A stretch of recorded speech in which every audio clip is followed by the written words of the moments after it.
उपदेश देने के लिए लगे हुए शिविर में भगवान गौतम बुद्ध पहुँचे। गांव के लोग अपनी अपनी समस्याएं लेकर उनके पास जाते और उनसे समाधान प्राप्त कर नई ऊर्जा के साथ वापस लौटते। बहुत समय पहले की बात है। एक गांव में धर्मगांव के बाहर एक गरीब राह में बैठा बुद्ध के पास आते जाते लोगों को निहारता रहता।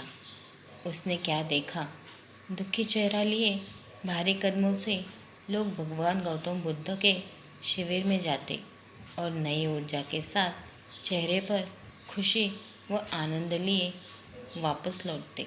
गरीब ने सोचा, क्यों न मैं भी भगवान के पास अपनी समस्या लेकर जाऊं।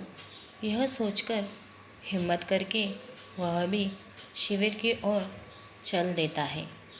शिविर में एक एक कर क्रमबद्ध तरीके से व्यक्ति को प्रवेश मिलता है, इसलिए वह भी अपनी बारी की प्रतीक्षा करने लगा।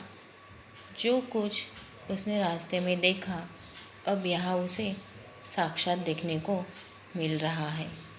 लोग एक एक कर अपनी समस्याएं बता रहे थे। भगवान गौतम बुद्ध चुपचाप शांति से सबकी समस्या सुनते और जवाब देते। उसकी भी बारी आई।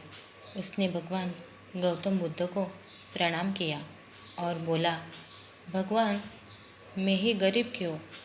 भगवान गौतम बुद्ध मुस्कुराए और बोले, तुमने कभी किसी को दिया ही नहीं, इसलिए गरीब हो। इस पर वह आश्चर्य से भगवान गौतम बुद्ध का मुंह ताकने लगा और बोला, भगवान, मेरे पास कुछ देने के लिए है ही नहीं। बड़ी मुश्किल से गुजारा हो पाता है और कभी कभी तो भूखे ही सोना पड़ता है। इतना गरीब हूँ। तुम्हारे पास एक चेहरा है, किसी को भी मुस्कुराहट दे सकते हो। तुम्हारे पास मुंह है, किसी को भी प्रशंसा भरे कुछ शब्द दे सकते हो। जो हाथ तुम्हारे पास है, किसी की भी मदद कर सकते हो। दरअसल जिसके पास में ये तीन चीज़ें हैं, वह भला कैसे गरीब हो सकता है? गरीबी का भाव मन में होता है। मन से यह भ्रम निकाल दो, लोगों को देते जाओ, गरीबी अपने आप ही दूर हो जाएगी। यह बातें सुनकर उस गरीब का चेहरा चमक उठा। उसे अपने प्रश्न का उत्तर मिल चुका है। अब उसके मन से गरीबी का भाव दूर हो गया। इस शिक्षा को जीवन में उतारकर कुछ ही दिनों में उसका जीवन भी खुशियों से भर गया। जीवन की यही सीख है। मंदिर में भी लोग जाते हैं तो कुछ न कुछ मांगते रहते हैं और जीवन भर घुट घुट कर रो रो कर समय बिता देते हैं। वे ईश्वर की कृपाओं को कभी समझे ही नहीं, जीवन की महत्वता को भी कभी जाना ही नहीं।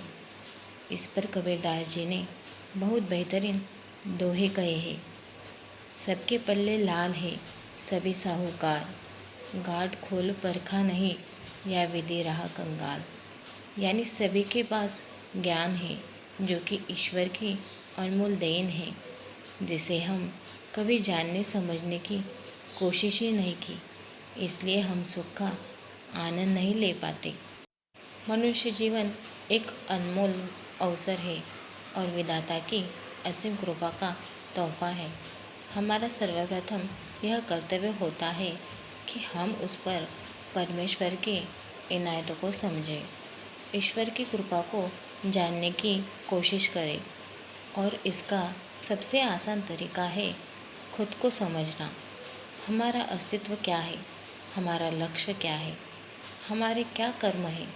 हमारे पास ईश्वर की दी हुई वो अनमोल तोहफे हैं जिनसे आज मानव नई नई उपलब्धियों को पा रहा है, असीम ऊंचाई को छू रहा है।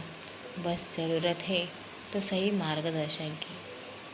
अगर आज की ये कहानी आपको पसंद आई है तो प्लीज़ लाइक, शेयर और चैनल को सब्सक्राइब करना मत भूलना। धन्यवाद।